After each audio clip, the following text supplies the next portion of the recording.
On हो गया।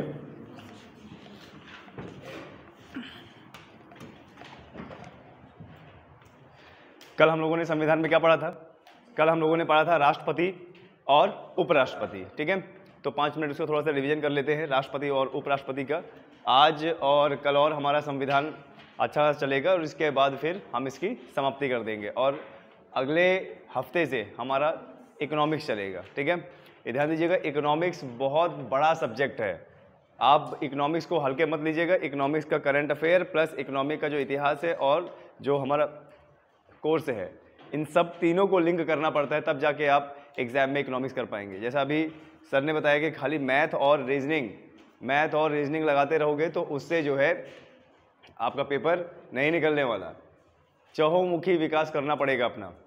चहुमुखी विकास का मतलब क्या होता है? आपको हर दिशा में पढ़ना पड़ेगा। किसी भी एग्ज़ाम को निकालने के लिए अगर विषय की बात की जाए तो कम से कम 30-34 विषय होते हैं जो आपको थोड़ा थोड़ा जो है पढ़ना होता है, और थोड़ा थोड़ा पढ़ने के बाद उसी में से जो भी आपको आ गया एग्ज़ाम निकल गया। जो भी आप लोगों का कमज़ोर सब्जेक्ट है उसमें ज़्यादा समय दीजिए और कमज़ोर सब्जेक्ट का ज़्यादा अध्ययन कीजिए, तभी उसमें निखार आएगा। क्लियर है? चाहे वो मैथ हो, संविधान हो, इतिहास हो, जीके हो, जीएस हो। कई सारे बच्चे शिकायत करते हैं कि जीके जीएस नहीं आता, ये नहीं आता। जब तक आप वन लाइनर रट रहे हो नहीं आएगा आपको। आप एनसीईआरटी है और भी बहुत सारी किताबें हैं, इनको क्रम से पढ़िए और क्रम से पढ़ने के बाद आपको ये किताबें समझ में आएंगी, इतिहास समझ में आएगा।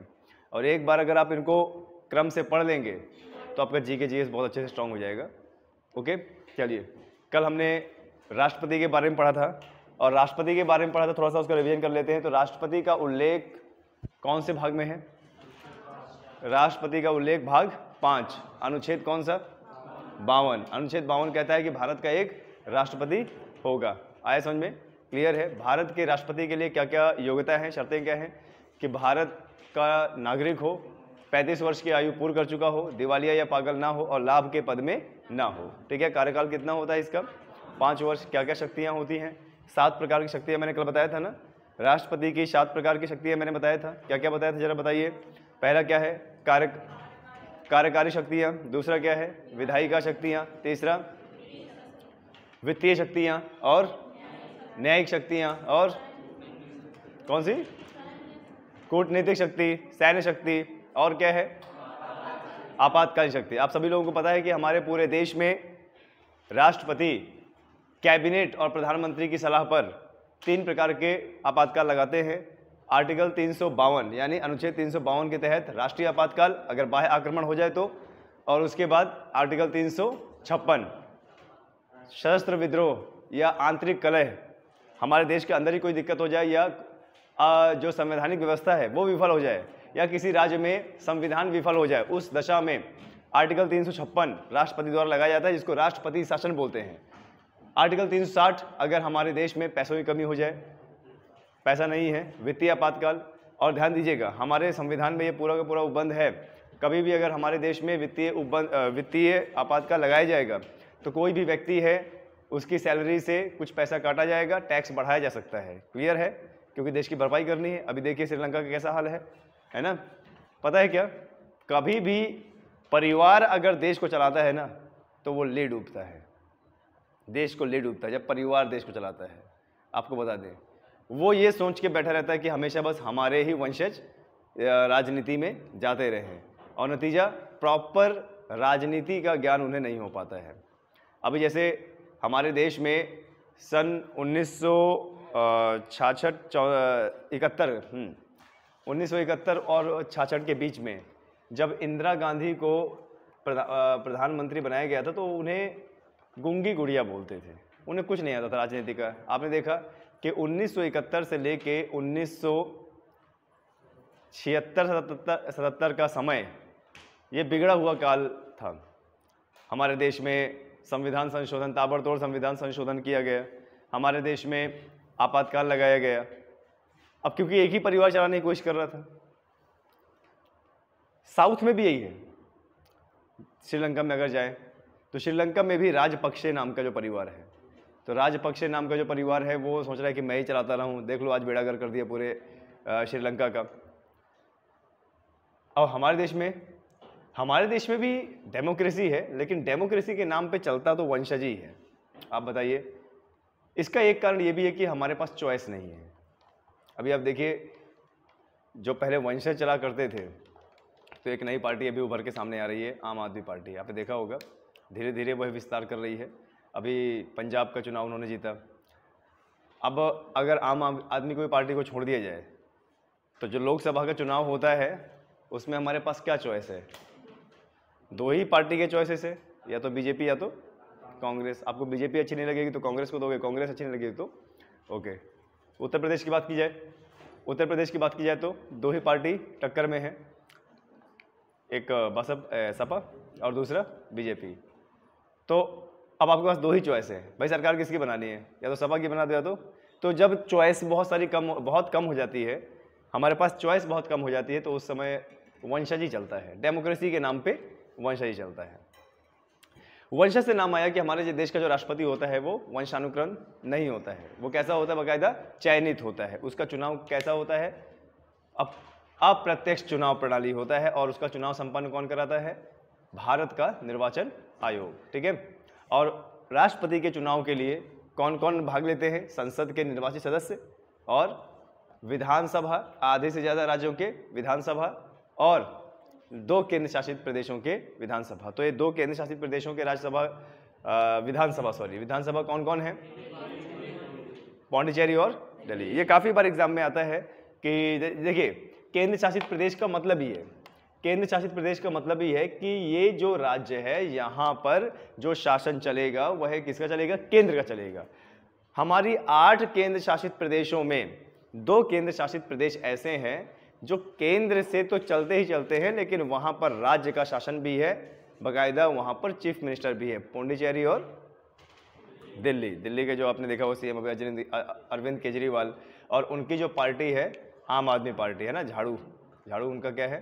चिन्ह है। अभी काफ़ी अच्छा खासा जो है विस्तार कर रही है। किसी ने नहीं सोचा था कि पंजाब जैसे प्रांत में यानी आम आदमी पार्टी आ जाएगी, है ना। अब देखिए, आप लोगों को केंद्र लेवल की अगर बात करें तो आप लोगों के पास 3 चॉइस हो गई ना, चॉइस बढ़ गई, बीजेपी, कांग्रेस या आप। अब आपको जिसका मन है आप उसमें दे सकते हैं। जब हमारे पास चॉइसेस ज़्यादा होंगी तो ये जो वंशानुगत राजनीति होती है ये कम हो जाएगी। अगर हमारे पास चॉइस ही नहीं है, जैसे मान लीजिए कि उत्तर प्रदेश में बीजेपी का मान लीजिए नामो निशान खत्म हो गया, ले दे के सपा बची। ठीक है।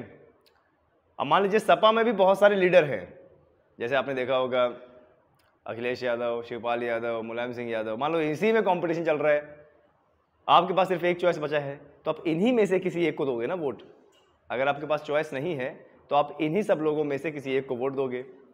इसीलिए भ्रष्टाचार ज़्यादा होता है, राजनीति का रिसर्च नहीं हो पाता है। भ्रष्टाचार इतना ज़्यादा हो जाता है कि जो भ्रष्टाचार करते हैं उनको पता ही नहीं लग पाता है कि हम कितना खा गए और कितना हमने ऋण चढ़ा दिया। आज देखिए कितने बुरे हालात में है श्रीलंका, राजपक्षे परिवार खा गया पूरा श्रीलंका को। ठीक है। इसके बाद हमने क्या पढ़ा? उपराष्ट्रपति। इसके बाद हमने पढ़ा था उपराष्ट्रपति। उपराष्ट्रपति का चुनाव संसद के लोग आपस में कर लेते हैं। उपराष्ट्रपति का जो कार्यकाल होता है वो कितने वर्ष के लिए होता है? 5 वर्ष के लिए होता है। ठीक है, ओके। और जो उपराष्ट्रपति होते हैं वो राज्यसभा के पदेन अधिकारी होते हैं।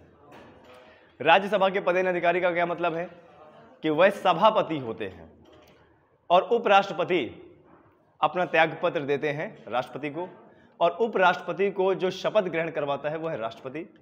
मान लीजिए कि राष्ट्रपति का पद रिक्त है और उस समय कोई राष्ट्रपति नियुक्त नहीं किया गया है या चयनित नहीं किया गया है, तो उस समय राष्ट्रपति का कार्यभार कौन संभालता है? उपराष्ट्रपति। ठीक है, ये हमने पढ़ा था। आज का जो हमारा टॉपिक है, आज का हमारा टॉपिक है प्रधानमंत्री। ठीक है, आज का हमारा क्या टॉपिक है? प्रधानमंत्री। ठीक है, प्रधानमंत्री जिसको हम क्या बोलते हैं? Prime minister. ठीक है, तो हमारे भारत के प्रथम प्रधानमंत्री कौन थे? हमारे भारत के प्रथम प्रधानमंत्री कौन थे?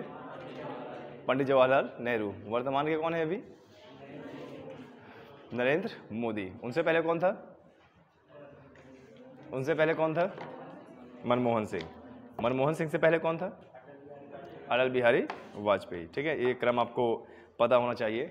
अब आज हम इस प्रधानमंत्री के बारे में चर्चा करेंगे कि आखिरकार प्रधानमंत्री का उल्लेख कहाँ पर है भी कि नहीं है, और ये प्रधानमंत्री आखिरकार बनते कैसे हैं। ठीक है, ओके। तो सबसे पहले जब भी आपको ये देखना है प्रधानमंत्री, अगर आप बड़े लेवल की तैयारी कर रहे हैं तो ध्यान दीजिएगा, हमारे संविधान में कहीं भी प्रधानमंत्री का कोई उल्लेख नहीं है। ये ध्यान दीजिएगा, जिस प्रकार से हमारे भारत के संविधान में अनुच्छेद 52 कहता है कि भारत का एक राष्ट्रपति होगा, इसी तरीके से प्रधानमंत्री के लिए कोई अनुच्छेद नहीं है कि हमारे देश का प्रधानमंत्री होगा। ध्यान दीजिएगा, ठीक है। यहीं पर आपको आयोग फंसा सकता है कि क्या मतलब संविधान में उल्लेख है या नहीं है। ध्यान दीजिएगा, प्रधानमंत्री का हमारे संविधान में कोई उल्लेख नहीं है, लेकिन ये जो हमारा अनुच्छेद 75 है, ध्यान दीजिएगा, अनुच्छेद 75, जो हमारा अनुच्छेद 75 है, ये कहता है कि पीएम की नियुक्ति यानी प्राइम मिनिस्टर, पीएम की नियुक्ति कौन करेगा? राष्ट्रपति करेगा। कौन करेगा? राष्ट्रपति। ध्यान दीजिएगा, अब नियुक्ति और प्रावधान तो अलग है ना। हमारे संविधान में प्राइम मिनिस्टर का कोई प्रावधान नहीं है, लेकिन सिर्फ अनुच्छेद 75 ये कहता है कि जो प्राइम मिनिस्टर होगा उसकी नियुक्ति करेगा कौन? राष्ट्रपति। आया समझ में? क्लियर है। लेकिन सबसे पहले जो है इसके बनने की प्रक्रिया देख लेते हैं कि आखिरकार इसके बनने की प्रक्रिया क्या होती है। ठीक है, देखिए, तो आप सभी लोगों को जो है हमारे देश के बारे में तो पता होगा, ये हमारे देश का कुछ जो है मैप है।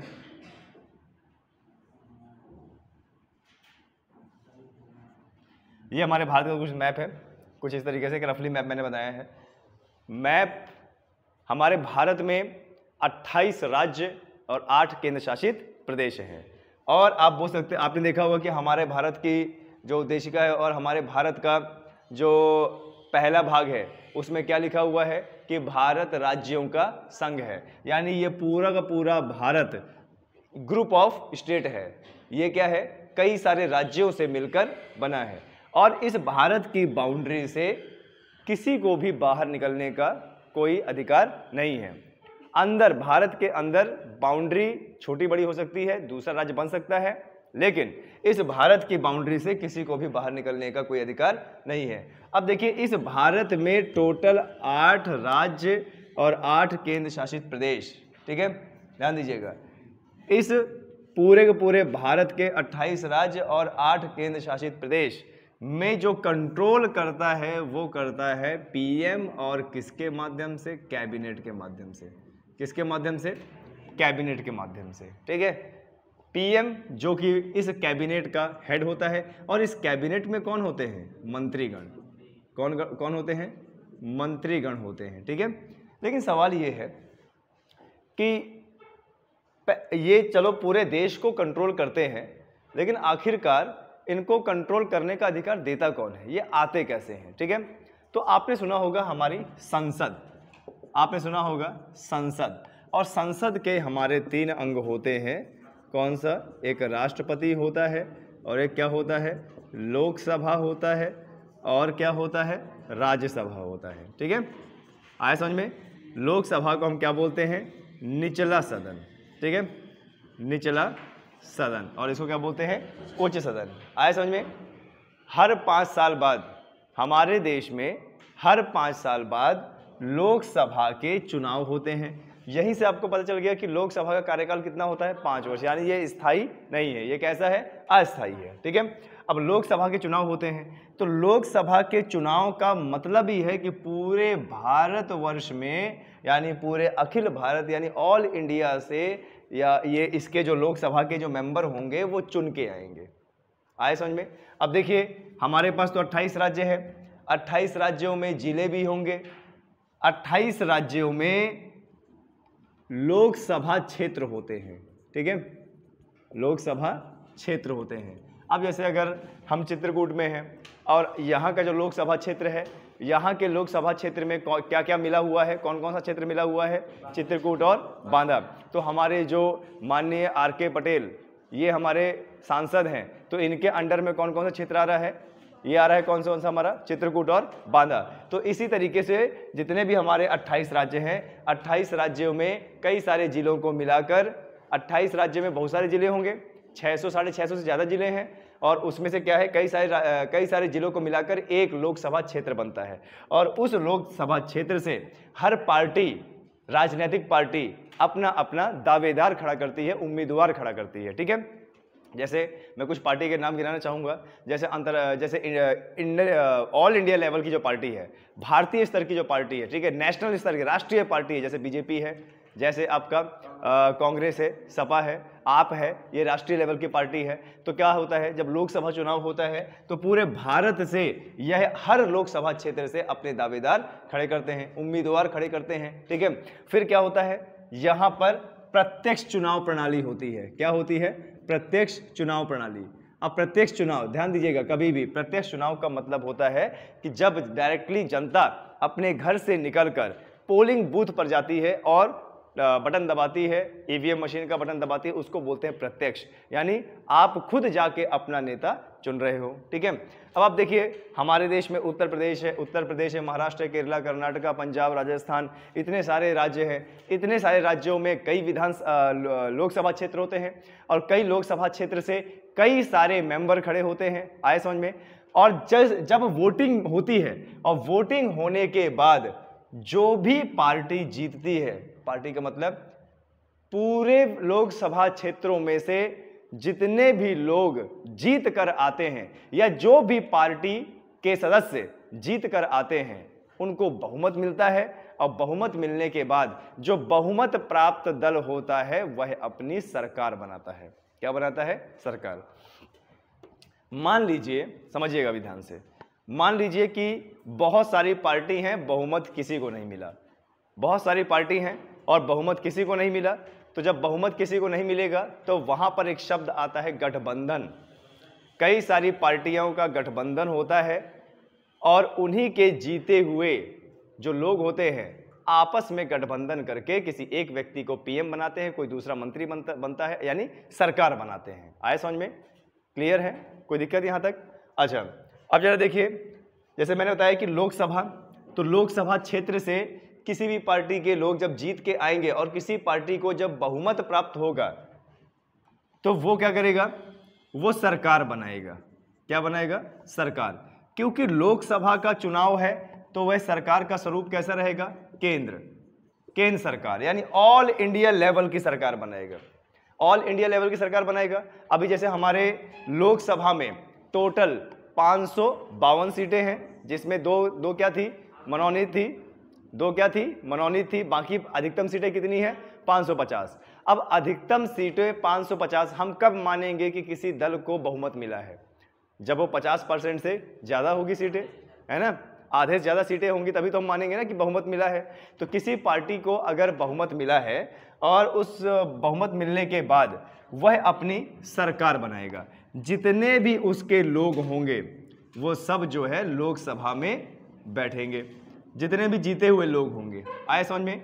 मान लीजिए कि ये हमारी संसद है, संसद का क्या है, लोकसभा है, और इसमें जो है लोकसभा में किसी भी पार्टी के बहुमत मिलने पर जीते हुए लोग ये संसद यानी लोकसभा में आए हैं।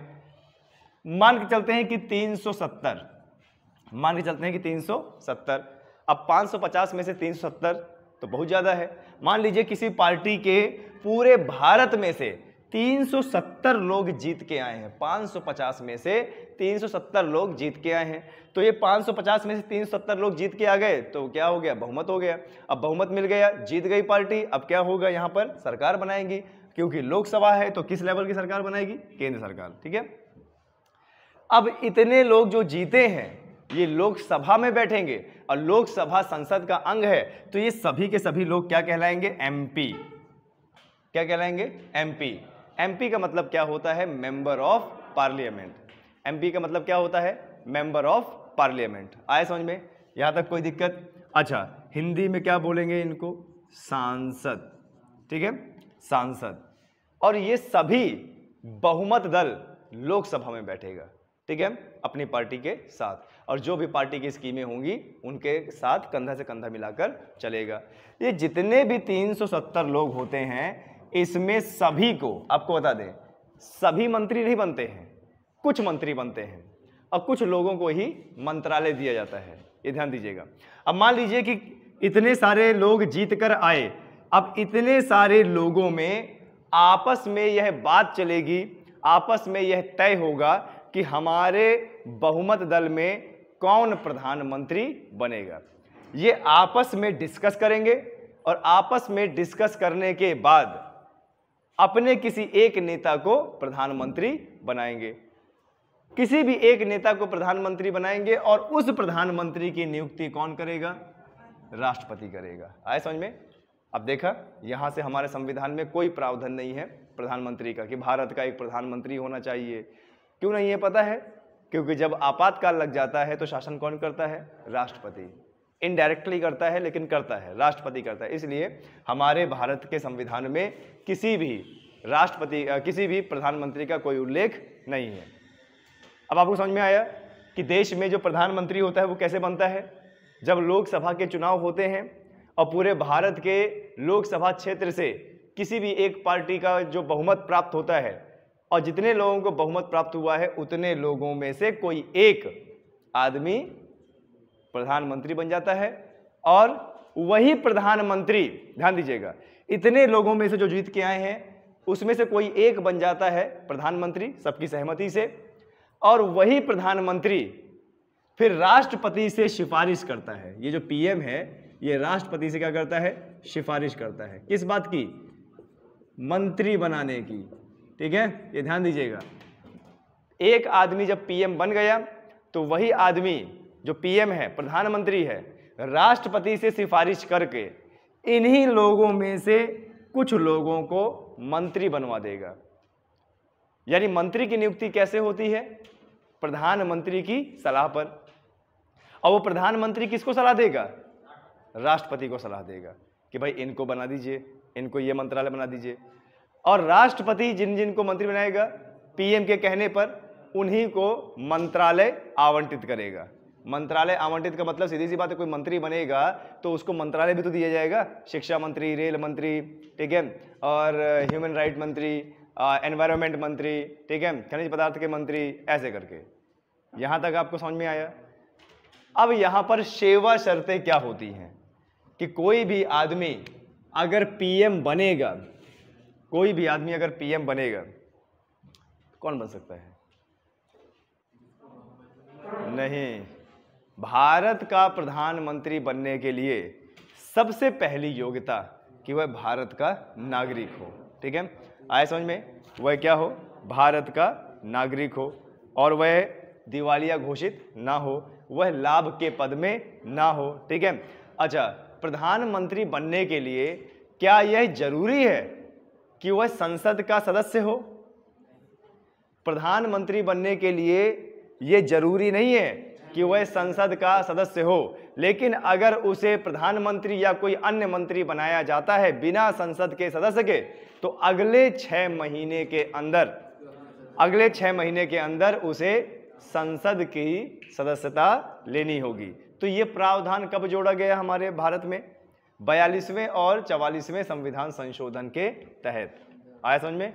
42वें और 44वें संविधान संशोधन के तहत ये जोड़ा गया कि कोई भी मंत्री अगर नियुक्त होता है तो उसको अगर वो संसद का सदस्य नहीं है तो उसको अगले 6 महीने के अंदर संसद की सदस्यता लेनी होगी।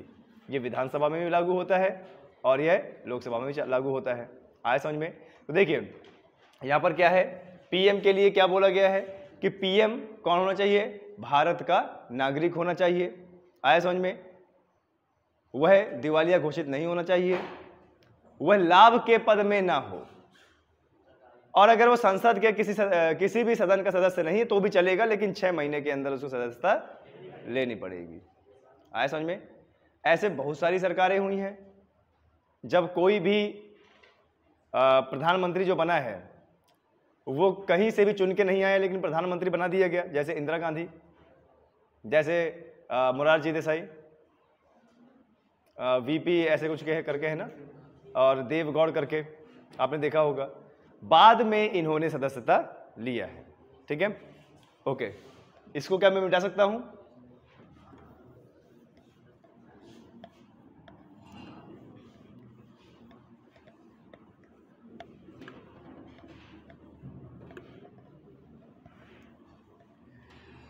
कोई भी व्यक्ति प्रधानमंत्री कैसे बन सकता है, ये तो आप लोगों को पता चल गया। ओके,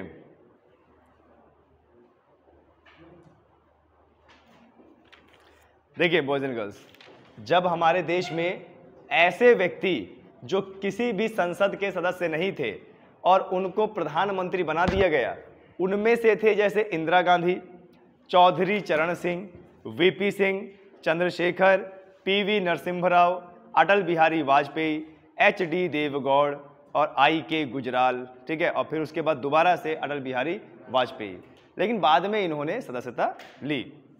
किसी ने राज्यसभा की सदस्यता ली, किसी ने लोकसभा की सदस्यता ली, ठीक है। आए समझ में? अब यहाँ पर शपथ की बात आती है। जब भी प्रधानमंत्री को राष्ट्रपति नियुक्त कर देता है तो यहाँ पर शपथ की बात आती है कि जो प्रधानमंत्री है उसको शपथ कौन दिलाएगा? राष्ट्रपति संविधान की शपथ दिलाता है, गोपनीयता की शपथ दिलाता है। किसको? प्रधानमंत्री को। अब प्रधानमंत्री की सलाह पर राष्ट्रपति अन्य मंत्रियों को नियुक्त करता है। आए समझ में?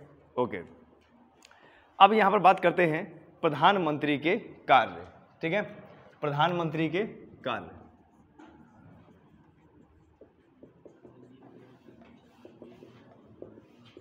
प्रधानमंत्री के कार्य क्या होते हैं? देखिए, प्रधानमंत्री के कार्य होते हैं, सबसे पहले तो देखिए, प्रधानमंत्री का सबसे पहला कार्य होता है कि मंत्रियों की नियुक्ति करवाना, ठीक है। किसके माध्यम से? राष्ट्रपति के माध्यम से, ठीक है, राष्ट्रपति द्वारा। ध्यान दीजिएगा, पीएम का सबसे पहला कार्य होता है कि जब वह नियुक्त हो जाता है और नियुक्त होने के बाद मंत्रियों की नियुक्ति कराना, और ये मंत्रियों की नियुक्ति कराएगा राष्ट्रपति को सलाह कर, ठीक है। आए समझ में? उसके बाद बता दें कि ये जो प्रधानमंत्री होता है यह देश का वास्तविक मुखिया होता है, ठीक है, देश का वास्तविक। मैं ये वास्तविक शब्द क्यों इस्तेमाल कर रहा हूँ? वास्तविक मुखिया, क्योंकि नाम मात्र का मुखिया कौन होता है? राष्ट्रपति, ठीक है। भीमराव अंबेडकर ने संविधान सभा में ये बड़े गर्व के साथ कहा था कि हमारी जो शासन प्रणाली है वो वैसी नहीं है जैसी कि अमेरिका में। अमेरिका में प्रेसिडेंट प्रधान होता है, जबकि भारत में प्रेसिडेंट होते हुए भी प्राइम मिनिस्टर प्रधान होता है। उन्होंने ये कहा था, अमेरिका में राष्ट्रपति प्रधान होता है, जबकि भारत में राष्ट्रपति होते हुए भी प्रधान कौन है? प्रधानमंत्री। यानी आप बोल सकते हो कि वास्तविक मुखिया कौन होता है? प्रधानमंत्री होता है, ठीक है। तो इसके कार्य हो गए। पहला क्या है? मंत्री की नियुक्ति कराता है राष्ट्रपति द्वारा। दूसरा क्या है? देश का वास्तविक मुखिया होता है, ठीक है। उसके बाद कार्य संचालन की रिपोर्ट, ठीक है, जो भी ये कार्य कराएगा, कार्य संचालन की रिपोर्ट यह किसको पेश करेगा? राष्ट्रपति को, ठीक है। आया समझ में? राष्ट्रपति को। जब वो कार्यभार संभालेगा, कार्यभार संभालने के बाद जो कार्य संचालन होगा, कार्य संचालन की रिपोर्ट बना के वह किसको देगा? राष्ट्रपति को देगा, ठीक है। आया समझ में? यह अपनी एक कैबिनेट बनाएगा। क्या बनाएगा? कैबिनेट, ठीक है। आपने देखा होगा कैबिनेट मंत्री है ना, राजनाथ और अमित शाह कैबिनेट मंत्री हैं ये सब, ठीक है। कैबिनेट का मतलब क्या होता है कि इनको, जैसे मान लीजिए प्रधानमंत्री नियुक्त तो कर दिया, लेकिन अब यह कुछ अपने नुमाइंदे चुनेगा, यह कुछ अपने ऐसे क्लोज मंत्रियों को चुनेगा जो इनकी सुनते हों या सलाह देते हों या इनके कहने पर चलते हों, ठीक है। ये चीज़ है, तो वो क्या होता है? कैबिनेट। कैबिनेट में क्या होता है? जैसे मान लीजिए कि ये क्या है? कैबिनेट में कई सारे क्या होते हैं? मंत्री, और इन सब का जो हेड होता है वो होता है क्या? पीएम। यानी कैबिनेट का अध्यक्ष कौन होता है? प्रधानमंत्री। आए समझ में? या फिर आप बोल सकते हो कि प्रधानमंत्री के नेतृत्व वाली कैबिनेट, प्रधानमंत्री के नेतृत्व वाली कैबिनेट। कैबिनेट में क्या होते हैं? कुछ चुनिंदा मंत्री होते हैं, ठीक है। कैबिनेट का निर्माण करता है। इसके बाद मंत्रिपरिषद, इसमें बहुमत दल के कई सारे मंत्री सम्मिलित होते हैं। और इस मंत्रिपरिषद का काम क्या होता है? मंत्रिपरिषद का काम होता है देश की कार्यपालिका बनना, देश की कार्यपालिका बनना या देश की विधायिका बनना, ठीक है, ये कार्य होता है। जब यही मंत्रिपरिषद या कैबिनेट जब देश में कानून बनाएगा तो क्या कहलाएगा? विधायिका। जब देश को चलाएगा तो क्या कहलाएगा? कार्यपालिका। और ये जो भी नियम बना रहे हैं, जो भी कार्य कर रहे हैं, स्कीम लगा रहे हैं, ये पूरी की पूरी रिपोर्ट देते हैं किसको? राष्ट्रपति को।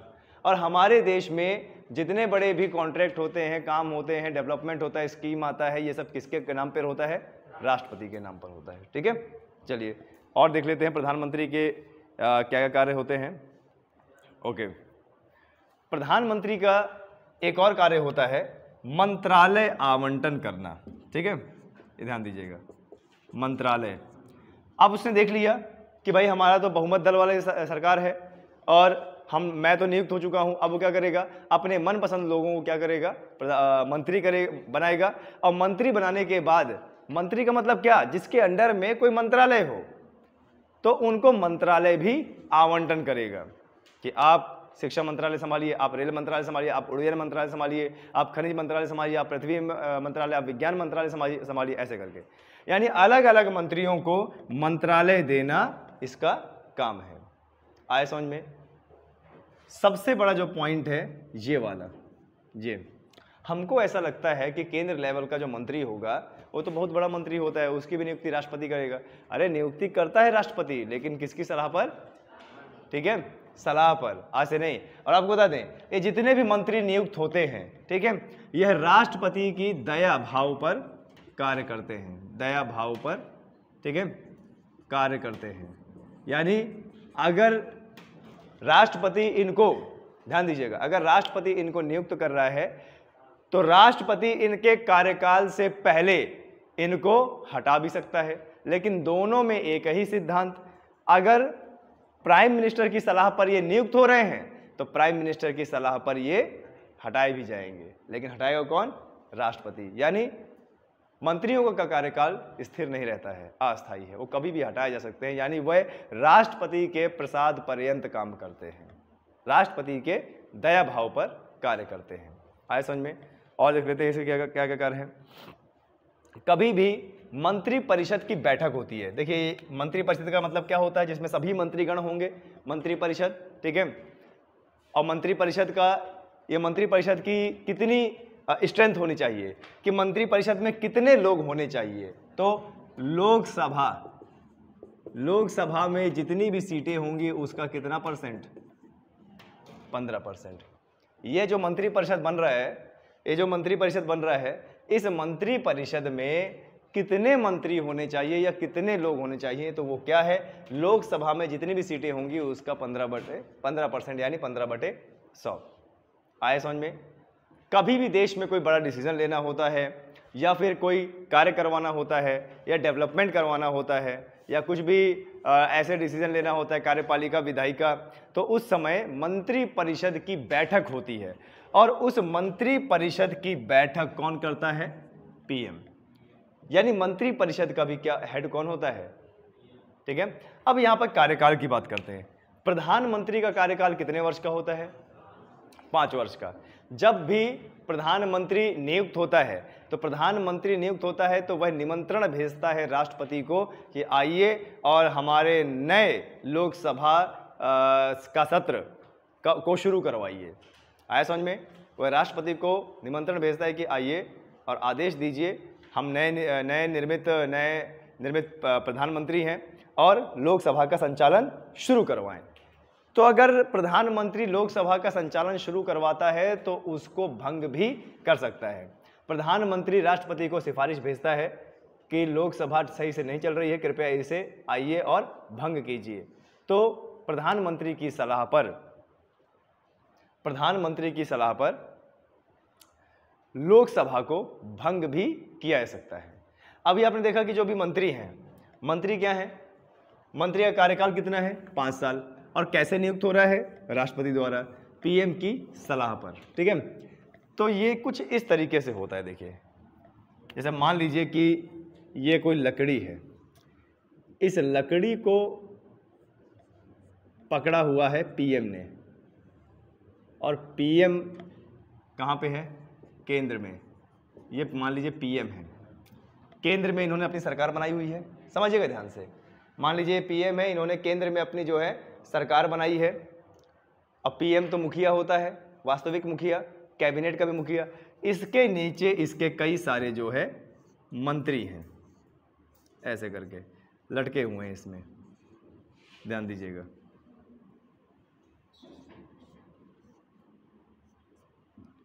ऐसे करके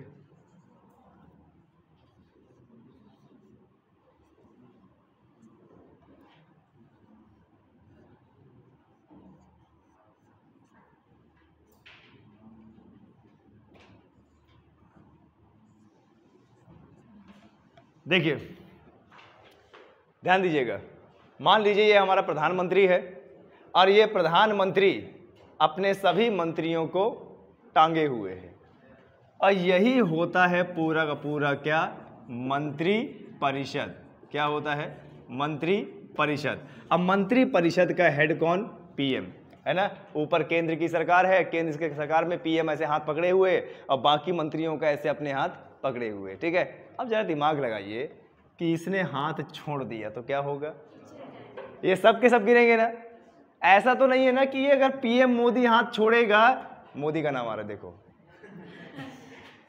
मान लीजिए कि अगर ये पीएम हाथ छोड़ देगा, केंद्र सरकार से हाथ ऐसे छोड़ दिया, तो ये बताइए सभी के सभी जाएंगे कि खाली पीएम जाएगा, सब जाएंगे ना। मंत्री परिषद का हेड कौन, प्रधानमंत्री। और ध्यान दीजिएगा, जब प्रधानमंत्री अपना इस्तीफा दे देता है, ठीक है, तो ये सभी का सभी मंत्री परिषद ऑलवेज अपने आप निरस्त हो जाता है, भंग हो जाता है ना। ये देखिए, इसलिए मैंने ये उदाहरण बताया आपको कि अगर यहाँ पर केंद्र की सरकार पकड़े हुए है प्रधानमंत्री, और उसने अगर छोड़ दिया, तो ये पूरे के पूरे मंत्री परिषद, कैबिनेट और उसकी पूरी सरकार क्या हो जाएगी, भंग हो जाएगी, निरस्त हो जाएगी, नए चुनाव होंगे। आया समझ में। दो तरीके समझिएगा, अगर प्रधानमंत्री अपना इस्तीफा देता है तो पूरी की पूरी कैबिनेट, मंत्री परिषद, लोकसभा का बहुमत वाला दल निरस्त। लेकिन मान लीजिए कि ये जैसे अभी पीएम लटका हुआ, इसने इस्तीफा नहीं दिया है ना, तो इसको अभी रहने दीजिए, नौकरी तो सबको प्यारी होती है। मान लीजिए कि इसमें से कोई मंत्री इस्तीफा दे देता है, तो क्या पूरी सरकार निरस्त होगी, नहीं होगी ना। बस ये तो सिद्धांत है कि पीएम अगर इस्तीफा देगा तो पूरी मंत्री परिषद निरस्त, और कोई मंत्री अगर इस्तीफा देता है तो जा यार तू हटा, मैं दूसरे को बना दूंगा। ठीक है, ये चीज है। इसीलिए बोला गया है कि ये जो पीएम है, ये मंत्री परिषद का केंद्र होता है, प्रधानमंत्री मंत्री परिषद का केंद्र बिंदु होता है। उसने अगर इस्तीफा दे दिया तो सभी का सभी इस्तीफा, मतलब समझो, आया समझ में। लेकिन अगर मंत्री ने इस्तीफा दे दिया तो उसकी जगह प्रधानमंत्री किसी दूसरे मंत्री को नियुक्त करा सकता है। आया समझ में। ये डायग्राम आप समझ लीजिएगा, ठीक है। अच्छा, जैसे मान लीजिए कि सरकार ढंग से नहीं चल रही है, सरकार, ऐसा लगता है कि सरकार को बंद कर देना चाहिए, एक नए सिरे से सरकार चलाना चाहिए, तो जब प्रधानमंत्री अपना इस्तीफा दे देगा, पूरा पूरा मंत्रिमंडल स्वतः क्या हो जाएगा, बर्खास्त हो जाएगा, और लोकसभा भंग। यहाँ पर राष्ट्रपति लोकसभा को भंग करके फिर नई लोकसभा बनाने का प्रयास करेंगे, और नई लोकसभा बनाने का प्रयास का मतलब ही होता है कि नए चुनाव। आए समझ में, क्लियर है, ओके। अब राष्ट्रपति की बात करें तो देखिए, राष्ट्रपति और ये मंत्री परिषद और पीएम, ये क्या होता है, ठीक है। हम बोल सकते हैं कि ये जो प्रधानमंत्री होता है ये मध्यस्थ होता है, ठीक है। ध्यान दीजिएगा, एक लेवल बनाते हैं राष्ट्रपति, राष्ट्रपति के बाद क्या है, पीएम, और पीएम के क्या बाद है उसका मंत्री परिषद, ठीक है। ध्यान दीजिएगा, ये क्या है उसका मंत्रिपरिषद। तो ये जो 3 लेवल बना हुआ है, राष्ट्रपति और मंत्रिपरिषद के बीच में मध्यस्थता काम कौन करता है? पीएम। अच्छा, मंत्रिपरिषद की जगह अगर देश भी कर दोगे तो क्या होगा? पीएम। क्यों? क्योंकि प्रधानमंत्री अगर कोई कानून बनाएगा अपने लोकसभा सांसदों के माध्यम से तो उसकी रिपोर्ट किसको देनी होगी? राष्ट्रपति को। कोई डेवलपमेंट कराएगा तो रिपोर्ट किसको देगा? कोई अगर मंत्रिपरिषद सलाह दे रहा है राष्ट्रपति को, सलाह देना चाहता है तो वो किसको देगा? लेकिन किसके माध्यम से देगा? पीएम के माध्यम से। कुछ भी हमारे देश में होगा, विधायिका, कार्यपालिका, न्यायपालिका, कुछ भी, सबकी रिपोर्ट इस मंत्रिपरिषद की सलाह से ये पीएम के पास जाएगी। पीएम से कहां जाएगी? राष्ट्रपति। राष्ट्रपति के पास भी अपनी कुछ शक्तियां होती हैं। राष्ट्रपति के पास अपनी शक्तियां ये होती है कि जो भी रिपोर्ट प्रधानमंत्री के नेतृत्व वाला मंत्रिपरिषद भेजेगा राष्ट्रपति को प्रधानमंत्री के माध्यम से, तो वह उसको पुनर्विचार, ध्यान दीजिएगा, पुनर्विचार के लिए भेज सकता है। कौन? राष्ट्रपति। राष्ट्रपति उस रिपोर्ट को इस मंत्रिपरिषद को पुनर्विचार के लिए भेज सकता है। लेकिन पुनर्विचार के बाद दोबारा अगर आ जाए तो राष्ट्रपति बाध्य हो जाता है उसको मानने के लिए, उस रिपोर्ट को मानने के लिए। तो ये संशोधन कब किया गया? 42वां संविधान संशोधन 1976। ध्यान दीजिएगा, 42वां संविधान संशोधन 1976 में यह संशोधन किया गया कि राष्ट्रपति पुनर्विचार के लिए किसी भी मसौदे को भेज सकता है, लेकिन अगर इसी मंत्रिपरिषद ने दोबारा पुनर्विचार के बाद भेजा तो आप बोल सकते हो राष्ट्रपति बाध्य हो जाएगा उसमें अपने साइन करने के लिए। यानी यहां से एक चीज हम ये समझे कि ये जो राष्ट्रपति है, राष्ट्रपति अपने हिसाब से कार्य नहीं करता है। राष्ट्रपति स्वतंत्र नहीं है। राष्ट्रपति मंत्रिपरिषद की सलाह पर काम करता है। ठीक है, ध्यान दीजिएगा, जो राष्ट्रपति होता है, राष्ट्रपति प्रधानमंत्री की सलाह पर कार्य करता है। आया समझ में? यानी उसके खुद के डिसीजन नहीं होते। किसके डिसीजन होते हैं? वो मंत्रिपरिषद के डिसीजन होते हैं। आया समझ में? ओके। प्रधानमंत्री के कुछ कार्यों के बारे में बात कर लेते हैं। प्रधानमंत्री हर राज्य के लोगों से मुलाकात करते हैं, उनकी परेशानियों को समझते हैं, उनकी परेशानियों को समझने के बाद सॉल्यूशन निकालने की कोशिश करते हैं, देश में स्कीम चलाते हैं, जो निम्न वर्ग है उसको उठाने की कोशिश करते हैं, अपनी नीतियां पूरे देश में चलाते हैं, अपनी पार्टी को बनाए रखते हैं और आपको बता दें अपने पार्टी के माध्यम से नियम और कानून बनाने की कोशिश करते हैं। यहाँ पर प्रधानमंत्री के कुछ पर्सनल असिस्टेंट के लिए, ध्यान दीजिएगा, यहाँ पर प्रधानमंत्री के कुछ पर्सनल असिस्टेंट के लिए बहुत सारे अधिकारी होते हैं और जिसकी नियुक्ति कौन करता है? खुद प्रधानमंत्री ही करवाता है। ठीक है, जैसे भारत का महान्यायवादी है ना भाई, सीधी सी बात है। अगर आपके ऊपर कोई केस है, तो क्या ये बताइए आप विरोधी के वकील से लड़वाओगे कि अपने मनपसंद?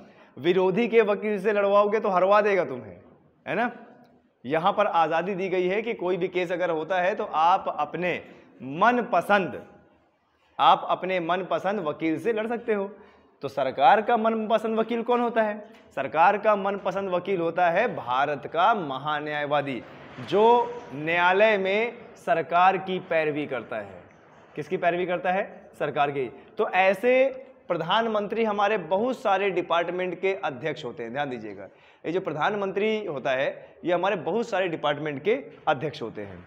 अब वो डिपार्टमेंट मैं आप लोगों को बताता हूँ।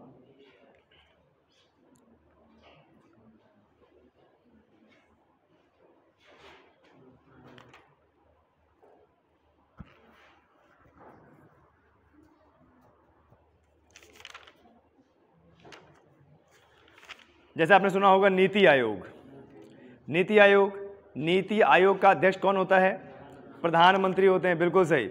और फिर आपने ये भी देखा होगा जैसे national disaster management relief force या फंड करके ऐसा होता है, उसका भी अध्यक्ष कौन होता है? प्रधानमंत्री ही होता है। ठीक है, आया समझ में? ओके। केंद्र सरकार का मुखिया अगर आ जाए कि केंद्र सरकार का मुखिया कौन होता है, तो वो क्या बोलोगे आप? प्रधानमंत्री होता है। ठीक है, आया समझ में? ओके।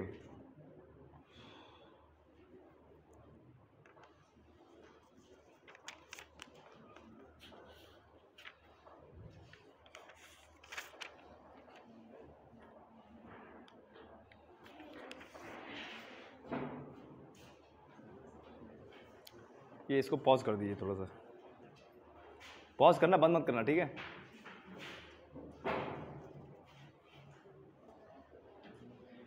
प्रधानमंत्री जैसे देश का मुखिया होता है, उसी तरीके से कुछ डिपार्टमेंट का भी मुखिया होता है। जैसे आपने सुना होगा योजना आयोग, योजना आयोग जो हमारा 1951 में बना था, लेकिन सन 2015 में उसका नाम बदल दिया गया और उसको कर दिया गया नीति आयोग। ठीक है, क्या कर दिया गया? नीति आयोग। अच्छा, नीति आयोग का फुल फॉर्म क्या है? National institute for transforming India.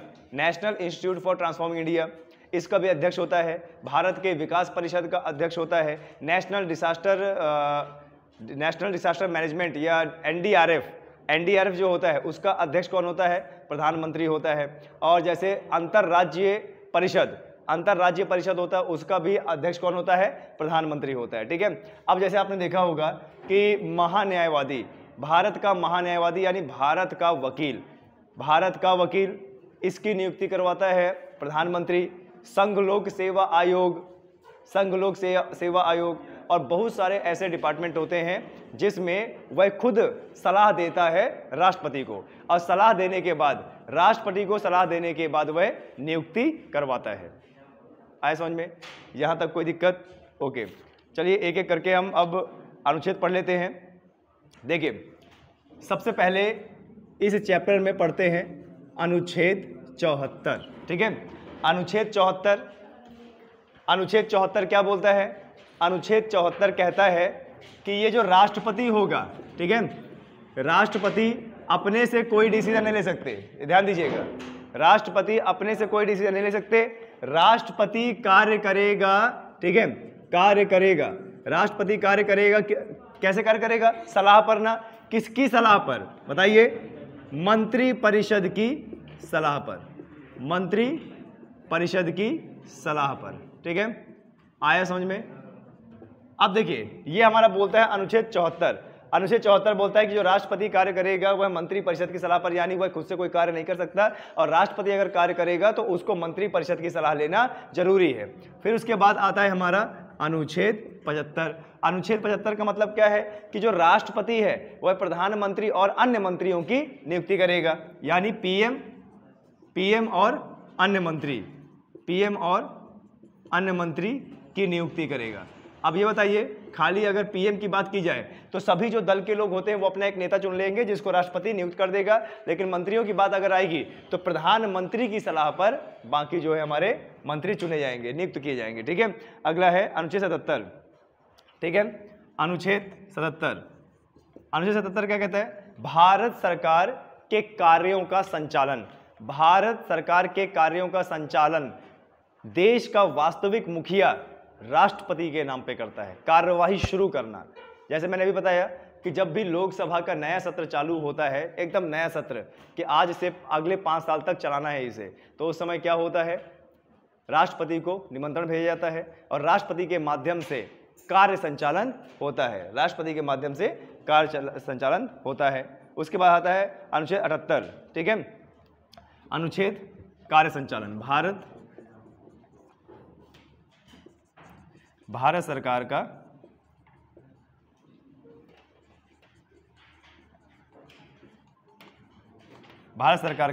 कार्य संचालन। इसके बाद आता है अनुच्छेद 78। अभी मैंने आपको क्या बताया था कि भारत सरकार में जो मुखिया होगा वो कौन होगा?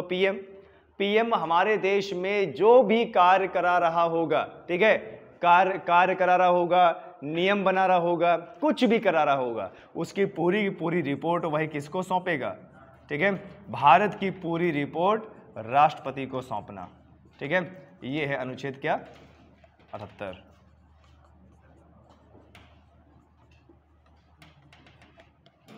ठीक है, अच्छा, ये तो था हमारे जो है क्या बोलते हैं प्राइम मिनिस्टर के बारे में। प्राइम मिनिस्टर अपना त्याग पत्र दे सकते हैं, अपने समय से पहले प्राइम मिनिस्टर त्याग दे सकते हैं, लेकिन त्याग देने पर उसका पूरा जो मंत्रिपरिषद होता है वो क्या होता है, भंग हो जाता है। हमारे देश में अगर एक बार कोई प्रधानमंत्री बन गया तो वो आगे चलकर कितनी बार भी प्रधानमंत्री बन सकता है, इसमें कोई लिमिट नहीं। जितनी बार उसके दल को सत्ता मिलेगा, जितनी बार उसके दल को बहुमत मिलेगी, जितने बार वह आगे जीतता जाएगा, उसका दल जीतता जाएगा, उतनी बार वह प्रधानमंत्री बन सकता है। आया समझ में? कोई दिक्कत यहां तक? पर ऐसा कभी होता नहीं है। ज़्यादा से ज़्यादा कोई प्रधानमंत्री 1 पंचवर्षीय, 3 पंचवर्षीय, 4 पंचवर्षीय करता है, इसके बाद जनता का मन उब जाता है, जनता किसी और को बना देती है, किसी और को जो है जनता मौका देती है। ठीक है, इसके बाद बात करते हैं उप प्रधानमंत्री। देखिए हमारे संविधान में उप प्रधानमंत्री का कोई प्रावधान नहीं है, लेकिन ये कहा गया है कि अगर सरकार चाहे तो अपने से उप प्रधानमंत्री का पद बना सकती है। बाकी हमारे संविधान में इसका कोई उल्लेख नहीं है। आया समझ में? तो ये था हमारे प्रधानमंत्री के बारे में। ठीक है, इसको बंद कर दीजिए।